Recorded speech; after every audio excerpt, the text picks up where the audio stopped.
السلام عليكم. لا تنسوا الاعجاب بالفيديو والاشتراك في القناة. نشرة الأخبار الرياضية من BeIN سبورتس الإخبارية في قطر. أهلا بكم.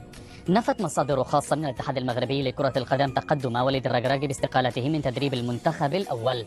النفي جاء بعد أن ترددت أنباء بين وسائل الإعلام تفيد بتقدم وليد الركراكي باستقالته بشكل مفاجئ.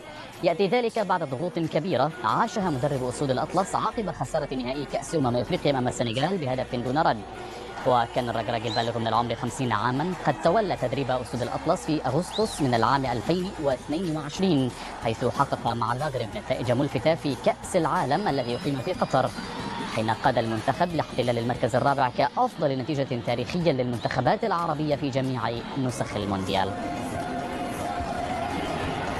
وتناقلت عدة مصادر إعلامية عالمية ومغربية الجمعة خبر استقالة مدرب المنتخب المغربي وليد الركراكي من منصبه في انتظار موقف الاتحاد المغربي لكرة القدم من هذا القرار، بعد فشل المنتخب المغربي في التتويج بكأس أفريقيا 2025 التي احتضنتها المملكة قبل أسابيع بعد الخسارة في نهائي عاصف أمام السنغال 1-0 بعد الأشواط الإضافية.